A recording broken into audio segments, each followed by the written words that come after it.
हमने कहा मेरा आईटीआर चेक कर लो, तो वो डालते ना पैन कार्ड वगैरह डाल के आईटीआर चेक कर लो, आईटीआर चेक करना तो मुझे ऐसे देगा रेडियो।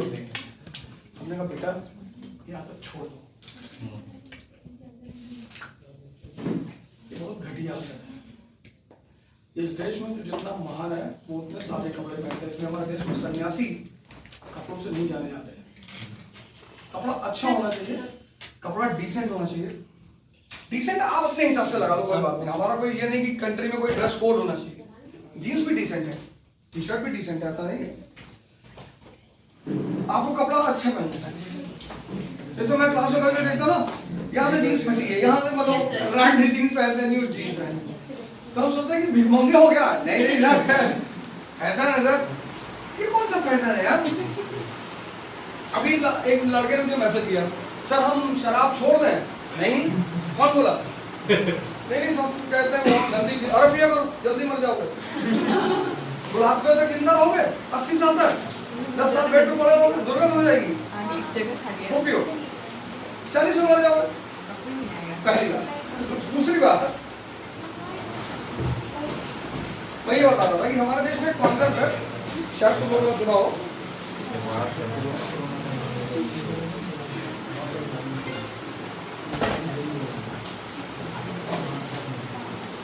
सुना है?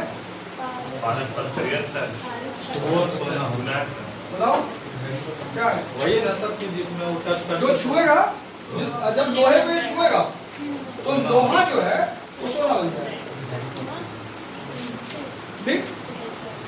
ये कौन सा पत्थर, कहाँ मिलता है ये पत्थर?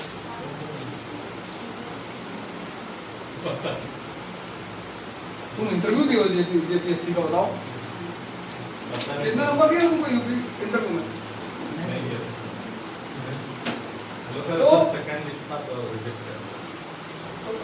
नहीं करो भैया, सीखने में शर्म मत, डरो मत, ठीक है? ज्यादा ज्यादा टीचर क्या बोले, और इतने बड़ी हो गई तू कुछ आता है, ठीक है कोई बात नहीं, बाहर मिला खींच के पत्थर मार के भाग ले। इतना कौन सा टेंशन लेना। फिर भी कहाँ मिलता है ये पत्थर? पहाड़ में, हिमालय से। कौन से पहाड़? अच्छा बोल, हम इसके हाथ दिखाएं कि देखो कोई आदमी बोल रहा है, तुम्हारी हंसने की आदत है, तुम हंस रही हो। जो हनुमान जी लाने गए थे तो वही कहीं मिलता होगा नहीं? जितने मूल्यवान पत्थर हिमालय क्षेत्र में मिलते हैं। सही कर रहे हो, लेकिन एक्सप्लेन नहीं कर पाओ। एकदम सही बात कह रहे हो, लेकिन एक्सप्लेन नहीं कर पाओ। कोई कोशिश करो एक्सप्लेन करने के लिए, कहाँ मिलता है पत्थर हिमालय में? हिमालय के चोटियों में मिलता होगा सर। मिलता तो हिमालय में, सबसे ज्यादा हिमालय में। सोचे नहीं होगे आज तक, इतनी बड़ी टेक्नोलॉजी इस कंट्री में है।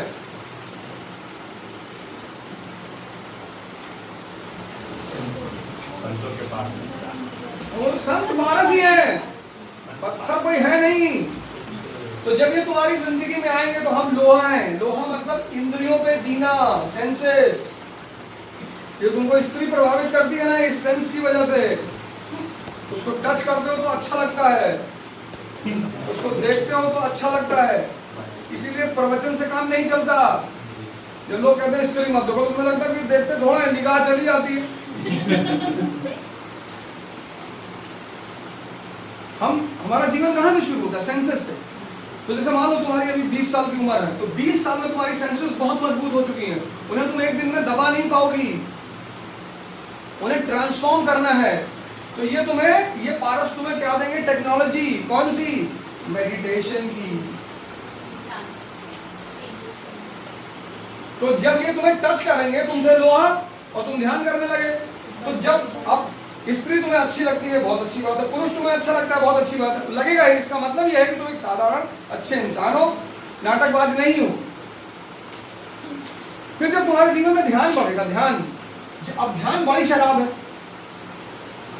ध्यान बड़ी शराब है। तो जब तुम्हारे जीवन में ध्यान बढ़ेगा तो तुम चेतना की तरफ बढ़ोगे। ये सोना कौन है? चेतना। ये तुम्हारी चेतना, ये सोना है। इसलिए जो लोग अपने आप को परिवर्तित किए बिना अच्छी बातें करते हैं वो ढोंगी हैं। इसी साधना में टाइम लगता है। अब तुम क्लास में बैठे हो, अपनी सांस पे आ जाओ, अटेंटिव हो गए, अभी तक सांस चली, अटेंटिव हो गए, तुम्हारे पैर के पंजे हल्के हो जाएंगे, तुम्हारे पैर के पंजे वो हल्के हो जाएंगे। इसको कंटिन्यूअसली प्रैक्टिस करते रहो, प्रैक्टिस प्रैक्टिस प्रैक्टिस। तो जैसे जैसे ध्यान बढ़ेगा, इस लोग कहते हैं छोड़ दो, स्त्री छोड़ दो, शराब छोड़ दो, गाय छोड़ दो, हम तो ना छोड़ेंगे, ये छूट जाएगा, बुद्ध का छूट गया। इसलिए जो मंदिर में पुरोहित बैठता है, इसकी आंखें देखो, तुम लोग तो ज्यादा देख सकते हो, स्त्रियां तो ज्यादा देख सकती हैं, इसलिए कहते हैं मंदिर में भड़काऊ कपड़ा पहन के मत आओ। तुम काहे भड़कते हो? स्त्रियों को तो खूब भड़काऊ कपड़ा पहन के मंदिर जाना चाहिए। और पंडित जी लहंगा लाओ मिठाई लाओ, पंडित तो नहीं रहे अंदर, और स्त्रियों को हिलाने में बड़ा मजा आता है। जब देखती ना पुरुष को हिल रहा है अंदर, मरा जा रहा है, तो उसमें बड़ा आनंद आता है कि मर गए ना।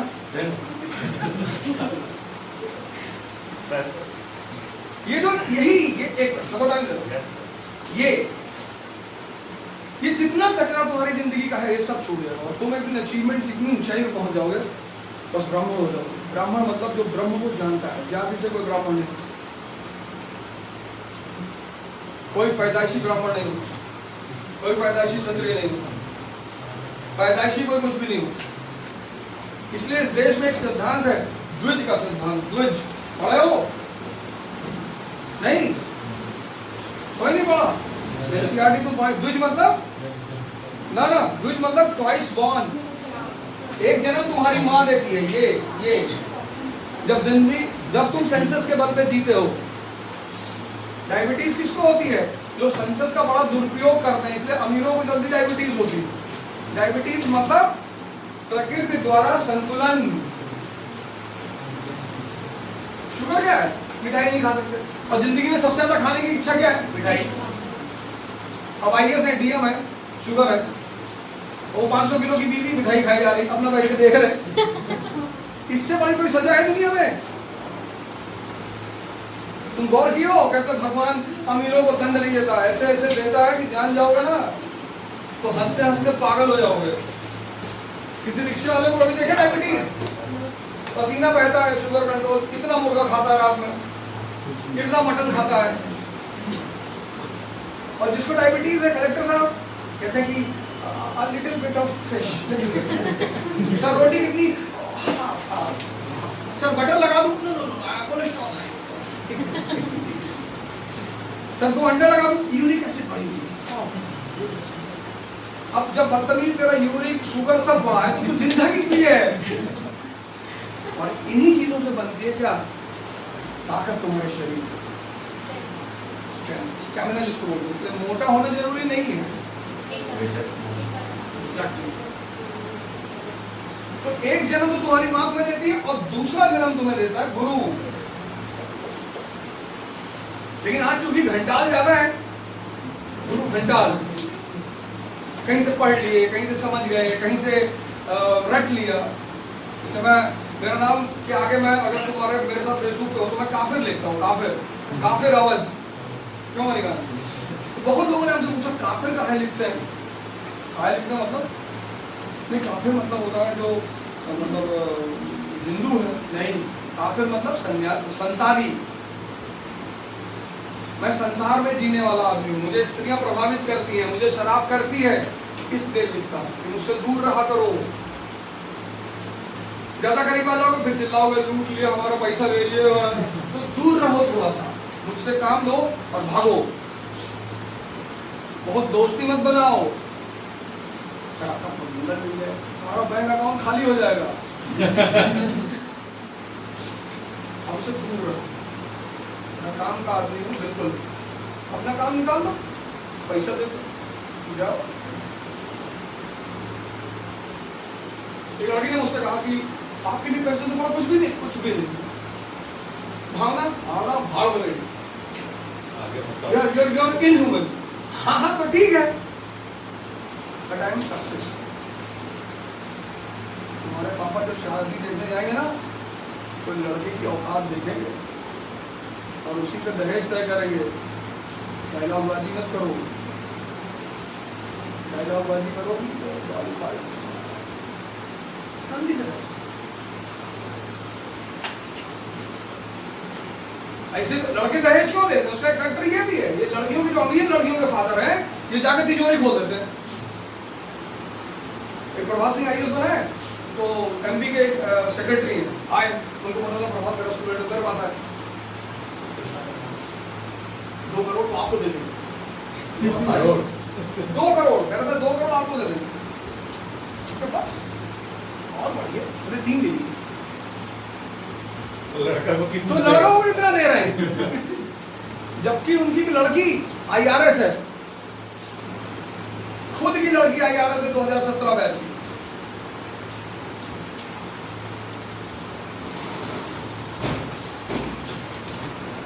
हमने कहा सर बहुत कम कीमत लगा, आप कहीं और शादी कर दो। हालांकि मैं लड़के से पूछ लेता हूँ, उससे पूछे कि वे लोगे 10 करोड़ का दहेज? हाँ आप ही तो कहते हैं कि 100 करोड़ से नीचे बेईमानी मत करना। है ना होगा 6.5 फीट हाइट का, बहुत जबरदस्त लड़का, बहुत जबरदस्त लड़का। और ऐसे लोग मुझे मिलते हैं, ऐसे लोगों को मैं पकड़ता भी हूँ। और गुजरात गया था पढ़ाने, मिल गया वहाँ क्लास में बैठा सबसे पीछे, तो पूरी क्लास में मोबाइल से खेलता रहा। ऐसे लड़के भी बहुत अच्छे लगते हैं। क्लास का बुलाए तो यहाँ क्या कर रहे थे? कहा ऐसे मेरी गर्लफ्रेंड से उनको मैसेज कर रहा। अरे मैंने कहा शानदार आदमी हो यार, तुम तो कितनी है? कहा ज्यादा नहीं है, आप 7-8 हैं। हम बैठो आओ बैठो, तुम बहुत काम के आदमी, तुम तो क्रांति करोगे दोस्त। जो कांड करने की क्षमता रखता है ना, बस वही मरे हुए लोग। अरे हम तो लड़की से बात नहीं करते, काहे? वो मार देगी। केबीसी में प्रोग्राम आता, उसमें एक साहब आए थे, शायद झारखंड से ही आए, तो बोले थे वहां पे केबीसी कि लड़की लोग मार नहीं देता है। एक बड़ा एपिसोड था, भाई साहब एक आए थे बिहार से, अमिताभ बच्चन ने बड़ा मजा लिया, बड़ा अच्छा आदमी था, बड़ा इनोसेंट आदमी था यार। ये फोन पास कर दिया, शिबू जी ने उसको ऑफिस में रखा।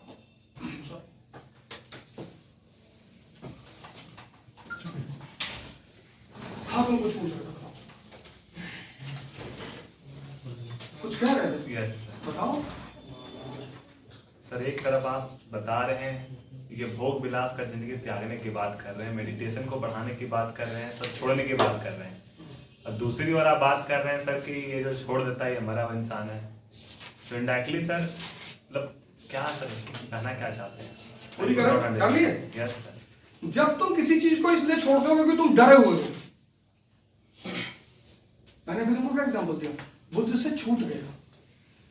जब तुम अपने आप को सप्रेस करते हो, बुद्ध भगवान से छूट गया तो छोड़ दिए सर। कहाँ छोड़ा है? ध्यान इतना हैवी हो गया, अरहत हो गए, कॉन्शियस में पहुंच गए। अब इस कॉन्शियस को छोड़ दीजिए सर। छूटा सुनो मेरी बात सुनो, सुनेगा तो कौन? तुम्हारी बात आंख बंद करके सुने हैं? बिल्कुल सर, है ना? हाँ सर, सुनने की क्षमता रखो। ठीक है। वो छोड़े नहीं, वो भोगे पहले खूब जबरदस्त तरीके से। हाँ। उनके हरम में एक समय में 1000 लड़कियां रहती थी, समझदार आदमी था। जब वो 1000 लड़कियों से संतुष्ट नहीं हुआ ना, तो उस आदमी को लगा कि नहीं है, संतुष्टि यहाँ नहीं, संतुष्टि कहीं और है। ये जिंदा दिमाग का काम है सोचना, ये जिंदा दिमाग का काम है। आदमी सोचता है मेरी बीवी खराब है, बीवी सोचती है मेरा हस्बैंड खराब है। कोई खराब नहीं है, ये सोच खराब है। तुम सोच नहीं पा रहे हो। 1000 स्त्रियों के बाद भी वो व्यक्ति संतुष्ट नहीं हो पाया। अगर सेक्स में मजा होता तो सबसे खुशी दुनिया में कौन होती? प्रोस्टिट्यूट्स। दिन भर करती हैं। ये देखने की बात है, ये दिखाई पड़ने की बात है, ये दिखाई पड़नी चाहिए।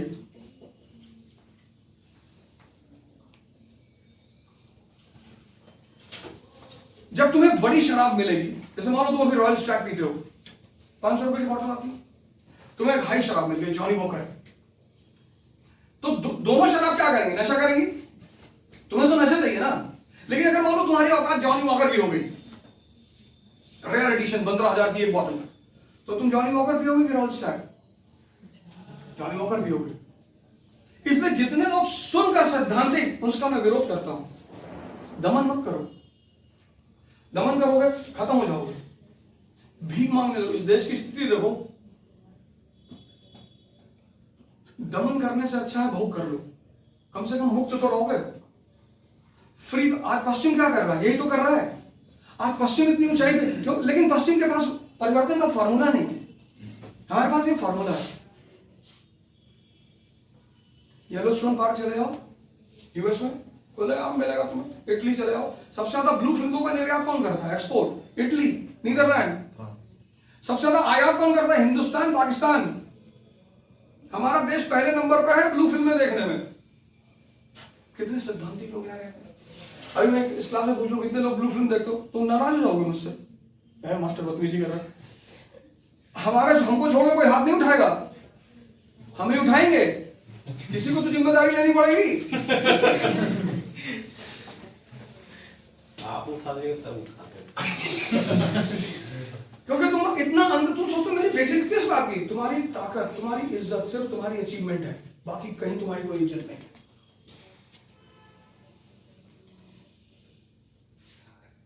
बाकी तुम फालतू का एक उसमें जीते हो, ब्राह्मण है तो नहीं है, हाँ तो बहुत सारे ब्राह्मण पंडित उसमें मंदिर में है, लेकिन जितनी इज्जत बुद्ध की है, क्योंकि वो कमाई हुई इज्जत है, वो किसी से दी हुई इज्जत नहीं है। हम राजपूत हैं तो सब राजपूत राणा सागा थोड़ी है। क्या करना है? ऐसी चलाना है। भीड़ लग गई तो गर्मी हो गई, समझे ना? परिवर्तन करो अपने आप को, इसलिए मैं कह रहा हूं। अब तुम क्या करोगे? मेरी एक बात को पकड़, मेरी बातों के साथ ये होता है ना, एक पकड़ लेता आदमी कि सर कह रहे थे दारू पीना चाहिए, पीना शुरू कर दिया। अबे मैं ये भी तो कह रहा हूं ध्यान करना चाहिए, ये क्यों नहीं शुरू कर रहे हो? तो तुमको जो बात मजा देती तुम उसको पकड़ के बाकी निगलेक्ट कर देते हो। तभी मैं कहने कहा कि ये बात मैं क्लास 9 में जाके नहीं बोल सकता, बच्चे हैं छोटे, इनमेच्योर हैं। तो अगर वो मुझसे पूछेंगे दारू पीना चाहिए, मैं कहूंगा नहीं, जो भी शराब पिए मारो पटक कर उसको। अच्छा, तुमसे कहूंगा एकदम पी लो, पर तुम्हारे पास एक ऑप्शन और भी है, तुम जो अच्छा ऑप्शन उसको पकड़ लो ना।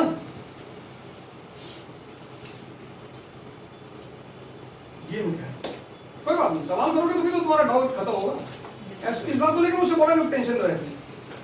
तो पहले तो बोल रहा था कि लड़की खराब है, पैरों गर्लफ्रेंड नहीं तो बताएंगे ही नहीं। तो खराब इसलिए कह रहे लड़कियों को, मैंने स्त्री को भी खराब नहीं कहा। स्त्री मतलब representative of God on earth, वो भगवान की धरती पे प्रतिनिधि है। जो भगवान को पसंद है वही उसको भी पसंद है। भगवान को भी भिखमंगे और कमजोर लोग नहीं पसंद है। कितने लोग मंदिर के बाहर बैठते हैं, भगवान किसी को मिला नहीं मिला, रावण को मिला, राक्षस कुल से है लेकिन उसको मिला। क्यों? ताकत है, सर काट देता है अपना। शंकर जी उतरा, क्या बात है यार, दमदार आदमी। स्त्री भी ऐसे ही पसंद करती है कि सर काट सकते हो अपना और दूसरे का। हाँ आओ। वो जो तुम नाटक करते हो ना डिसेंट बनने का और चश्मा वश्मा लगा के तुम ऐसे खड़े जाते हो, उसको कोई मत देना नहीं है। हमारे साथ एक साहब पढ़ते थे यूनिवर्सिटी में, तो बहुत सूट पहन के आता था बंदा क्लास में। और यूनिवर्सिटी में ज्यादा सूट पहन सूट एकदम पूरा। शुरू में आके अपनी भी सीट रखते थे, 2-3 लड़कियों के भी रखते थे, चपरासी हो। किसी की सीट रख रहा हो। और सबसे मजेदार बात ये थी कि क्लास में हर लड़की को बंदा दीदी कहता था। दीदी दीदी। एक बार हम लोग बाहर बैठते थे छात्रा संघ, सुबह सुबह जा रहा था, क्लास थी, तुम्हारे साथ एक मेरे दोस्त है, बोले कि और क्या है, पकड़ इसको। बैठे ना हम लोग अपना लगा हुआ के सुलझाए क्रांति के बारे में सोच रहे थे। जब तक जो है कि भाई साहब निकले उधर से निकले तो हम लोग चल क्लास में मजा लेते चल। तो गए क्लास में, तो भाई साहब ऐसे ऐसे वहां की रो थी, लड़कियां बैठी थी, भाई साहब बैठे थे। तो मैंने कहा संजय क्या सिगरेट? हम सिगरेट पीता, अरे मैंने कहा भरी हुई है। तब तक साहब प्रोफेसर आ गया, बैठ गए और बेचारे 40 मिनट बड़ा कसमसाते रहे अंदर। क्लास खत्म हुई तो आए भाग के मेरे पास, दिमाग खराब हो गया तुम्हारा, अब हम लगा पीते हैं। अभी मैंने कहा इतना क्यों फैल रहा है, क्या हो गया? कहा कि हमने क्या हो गया, दिक्कत क्या है? कहा वो साली मेरे बगल में बैठी थी तो तुम ऐसे कर रहे हो। अबे मेरा साली कौन सी तुम्हारी माँ लगती है? मत बोलना, नहीं बोला हमसे 4-5 साल नहीं बोला। जब मेरी शादी तय हो रही थी तब मैं उसको कार्ड देने गया शादी में, कार्ड देखा आवाज बेड शालिनी।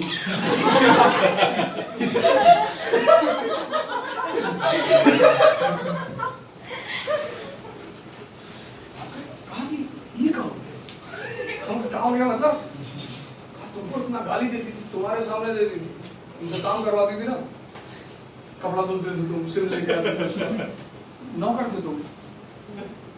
हम अभी उसका गारमेंट का दुकान है इलाहाबाद में और वही मेरी ससुराल। तो मैं जब घर जाता हूँ अपनी वाइफ को लेके तो उसकी दुकान पे जरूर जाता हूँ। मेरी बहन आ गई, बात कर ले।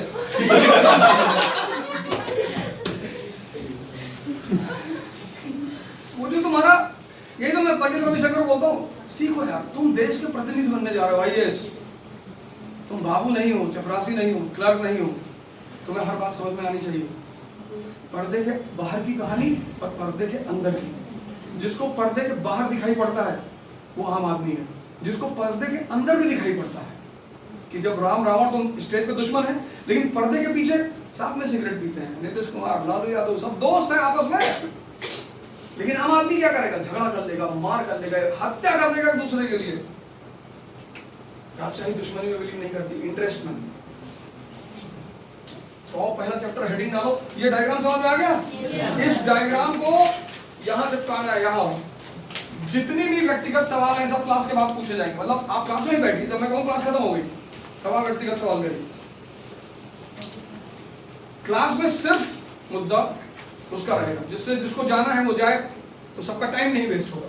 तो ये जो है, ये जो डायग्राम है ये आप यहाँ पेस्ट करेंगे, यहाँ या आप यहाँ कर दीजिए, वो ज्यादा अच्छा है। और जब भी आप कोई चैप्टर खोलें, जैसे आपने 6th सेंचुरी बीसी का चैप्टर खोला तो आप देखिए कि वो किस तरफ पड़ता है, तो आपको पता चलेगा कि यार ये तो मनी इकोनॉमी वाले साइड में पड़ता है, ये तो अमेरिका वाला दौर चल रहा है। फिर जब आप गुप्त काल का चैप्टर खोलेंगे तो आपको लगेगा यार तो फ्यूडलिज्म का टाइम है, अफगानिस्तान का टाइम है। तो तुम्हें कनेक्ट होने लगेगी चीजें, ये तुम्हें किताब समझ में आने लगेगी। एक बार पढ़ने के बाद दोबारा पढ़ने की जरूरत नहीं पड़ेगी। एक बार स्विमिंग सीख लिए तो फिर जिंदगी में सीखने की जरूरत पड़ेगी नहीं, दोबारा प्रैक्टिस करने की जरूरत पड़ेगी। तुम इसके फैक्ट भूल जाओगी, वो ठीक है, कोई बात नहीं, लेकिन कॉन्सेप्ट कभी नहीं भूलोगे। और जहां तुम्हें कॉन्सेप्ट याद रहने लगा बस वहीं तुम्हारा कॉन्फिडेंस आ जाएगा। C equal to C। तुम स्विमिंग आती है तुम्हें अच्छी खासी, कूद जाओगे नदी में, तो आती है इसीलिए तो कूद गए।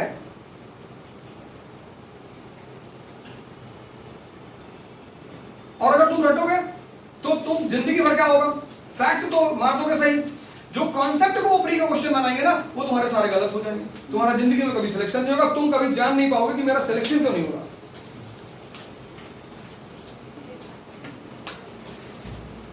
फैक्ट तुम प्रैक्टिस करो, प्रीवियस ईयर का क्वेश्चन पेपर उठाओ, डेली कोचिंग खत्म करनी है। कोचिंग खत्म करने के बाद प्रीवियस ईयर के क्वेश्चन पेपर उठाने हैं, मेंस के लिखने हैं, प्री के प्रैक्टिस करने हैं एवरी डे। मेरी स्टूडेंट अदिति जैन, इस बार आएगी उसकी 10th रैंक, मतलब अंडर 10 रैंक आएगी उसकी। फर्स्ट आ जाए तो कोई बड़ी बात नहीं। अदिति जैन टॉल लेडी है, 5-10 हाइट, जबरदस्त। उसका 3 अटेम्प्ट फ्री नहीं हुआ अदिति जैन का, किस बार हुआ? चौथे। तो उसने कहा कि सर मैं जा रहा हूँ ऑस्ट्रेलिया। मैंने क्यों? कहा मैं MBA करने जा रहा हूँ। उसके फादर SHO है मॉडल टाउन थाने में दिल्ली में। तो मुझे फोन किया कि मुझे भेज देते हैं, क्या नहीं सर।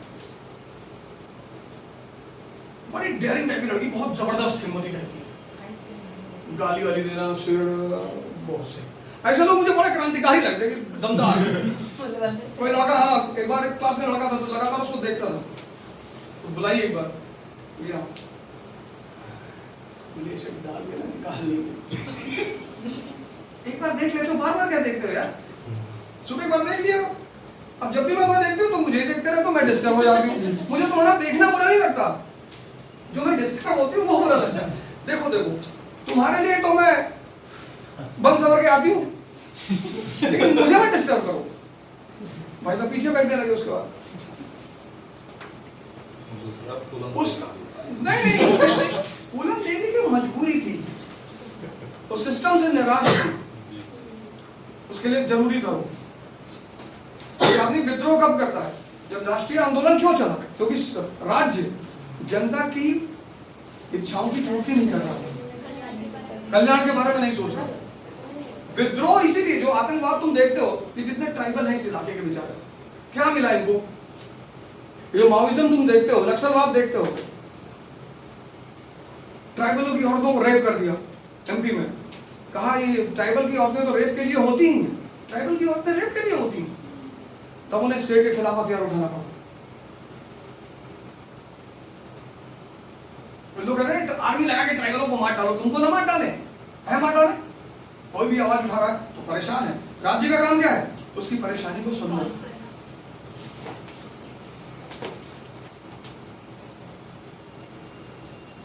आर्मी लगा दो, आर्मी सबको मार डालो, क्यों?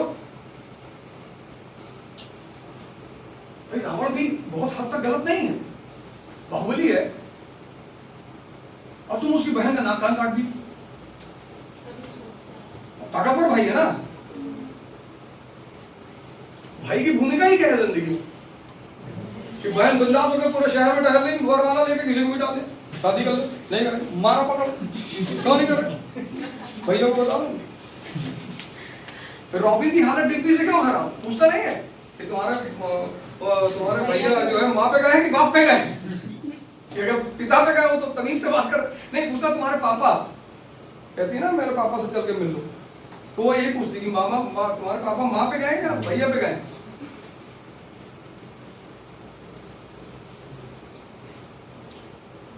और यहीं से शुरुआत करूं कहानी।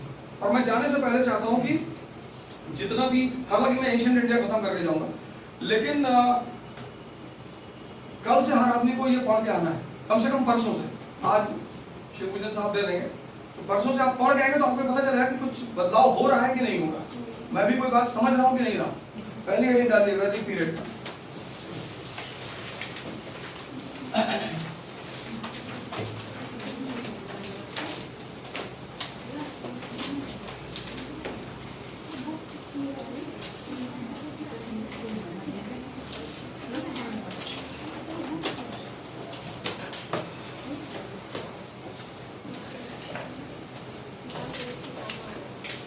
वैदिक पीरियड 4 फॉर्मूला बताएंगे सिर्फ, और 4 फॉर्मूले में पूरा चैप्टर लिखा हुआ है, और 4 फॉर्मूले पे तुम्हें कम से कम 100 फैक्ट याद रहेंगे। 100 कॉन्सेप्ट तो कभी भूलोगे नहीं, याद रहेंगे।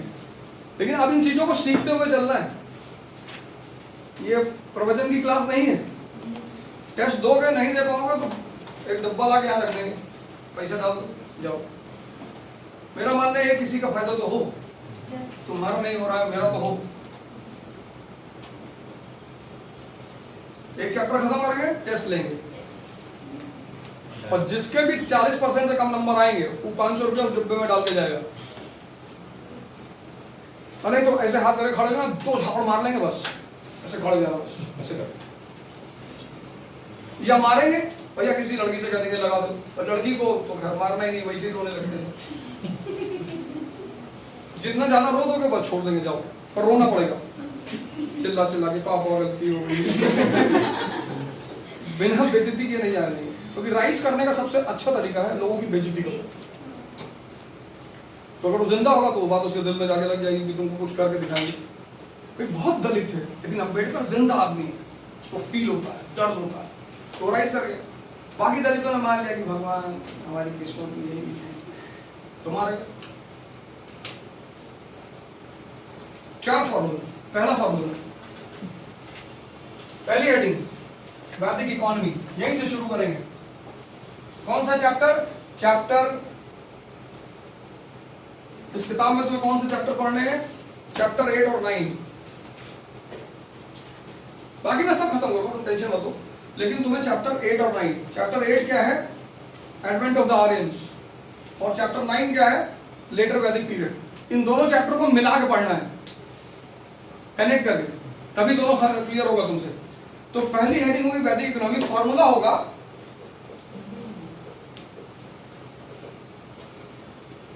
क्या, वो तो बेटा वॉर पीरियड, अभी तो नहीं। पेस्टोरल और एक एग्रीकल्चर। बहुत बढ़िया, इसका फॉर्मूला होगा subsistence economy to agricultural economy, भरण पोषण अर्थव्यवस्था से कृषि अर्थव्यवस्था, ये विकास है। अब इसको समझना है, तो ऋग्वैदिक पीरियड में हम क्या हेडिंग डालेंगे, क्या डालेंगे ऋग्वैदिक पीरियड में, सबसिस्टेंस इकोनॉमी, ठीक। लेटर वैदिक पीरियड में हम क्या हेडिंग डालेंगे, एग्रीकल्चरल इकोनॉमी, ठीक। अब ये विकास कैसे हुआ और क्यों हुआ, ये हम यहां समझेंगे। अध्ययन का क्या काम है, मनन, स्टडिंग, लर्निंग और अंडरस्टैंडिंग, SLU, इसको तुम अपने जीवन का मंत्र बना लो। पढ़ना है, उसको समझना है, इसमें थोड़ी सी मेहनत लगेगी, इसमें पढ़ने में कोई मेहनत नहीं। तुम इस एनसीईआरटी को एक दिन में खत्म कर सकती हो, समझने में पूरी जिंदगी लग सकती है। इसी से लोग भागते हैं और इसीलिए लोग कोचिंग जाते हैं, और कोचिंग जब तुम जाते हो तो तुम्हारे पास बेस होता नहीं, तुम सवाल ही नहीं पूछ पाते। उसमें से तो थोड़ा सा स्मार्ट टीचर होता है, वो तुमको डांट देगा,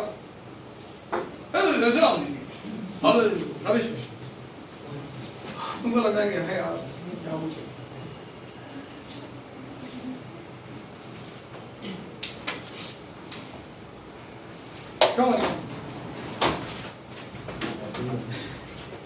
अभी लोग जहां बैठते थे बाजीराव में, तो उसमें हजार लड़के, हिम्मत ही नहीं पड़ती थी। यहाँ तो 50 में हिम्मत नहीं पड़ रही तुम लोग, जहां 1000 बैठे उसमें 1-2 लड़के, मैं बता रहा हूँ 2.5 घंटे में क्लास लेता था, और शायद ही कोई बोलता हो। कभी कभी तो लड़कियां आके कहती थी कि सर क्लास में बेइज्जती होने दे,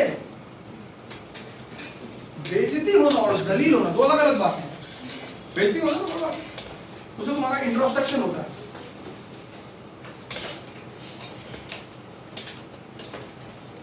तो हमें समझना है कि आखिर ये जो ऋग्वैदिक इकोनॉमी है, सबसिस्टेंस, ये कैसे, इसके